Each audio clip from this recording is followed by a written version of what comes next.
மதுரை விசிக கொடிக்கம்பு பிரச்சினையில் வருவாய் ஆய்வாளர் விஏஓ உள்ளிட்ட அதிகாரிகள் பணியிடை நீக்கப்பட்ட விவகாரத்தை அண்மை செய்தியாக பார்த்து வருகிறோம்.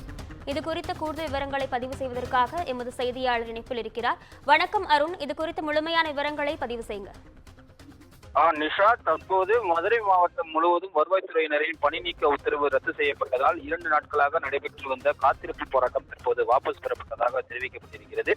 மதுரை மாவட்டம் வெளிச்சிநத்தம் பகுதியில் விடுதலை சிறுத்தை கட்சி கொடிக்கம்பம் விவகாரத்தில் வருவாய்த்துறையை சார்ந்த 3 அலுவலர்கள் பணியிடை நீக்கம் செய்யப்பட்டிருந்தனர். மேலும் துணை வட்டாட்சியருக்கு குற்ற குறிப்பாணை வழங்கப்பட்டிருந்தது. இதனையடுத்து வருவாய்த்துறை அலுவலர்கள் மீதான பணியிடை நீக்க உத்தரவை ரத்து செய்ய வேண்டும் எனவும் துணை வட்டாட்சியரின் குற்ற குறிப்பாணையை ரத்து செய்ய வேண்டும், வருவாய்த்துறையினருக்கு பணி பாதுகாப்பு வழங்க வேண்டும் என்று 3 அம்ச கோரிக்கைகளை வலியுறுத்தி மதுரை மாவட்ட ஆட்சியர் அலுவலகத்தில் தனி கூட்டரங்கில் இந்த போராட்டத்தில் ஈடுபட்டு வந்த வருவாய்த்துறை அலுவலர்கள் கூட்டமைப்பு சார்பில் கடந்த 2 நாட்களாக போராட்டத்தில் ஈடுபட்டு வந்த நிலையில் இன்று அவர்களுடன் மாவட்ட ஆட்சியர் சங்கீதா தற்போது பேச்சுவார்த்தை நடத்தியிருந்தார்.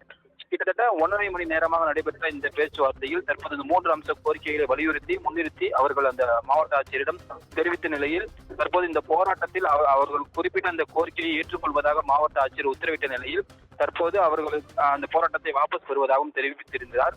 மேலும் இந்த போராட்டத்திற்கு பிறகு செய்தியாளரை சந்தித்த அவர்கள் வருவாய்த்துறை சங்கங்களின் கூட்டமைப்பு ஒருங்கிணைப்பாளர் முருகையன் கூறும் பொழுது 3 கோரிக்கைகளை மாவட்ட ஆட்சியர் ஏற்றுக்கொண்டதாகவும் இதற்கான ஆணைகளை மாவட்ட ஆட்சியர் பிறப்பிக்க உள்ளார் என்றும் மேலும் பணியிடங்களுக்கு வருவாய்த்துறையினருக்கும் தகுந்த பாதுகாப்பு அளிக்கப்படும் என மாவட்ட ஆட்சியர் உறுதியளித்ததன் பேரில் தற்போது இந்த போராட்டத்தை வாபஸ் பெறுவதாகவும் அவர் குறிப்பிட்டிருக்கிறார்கள்.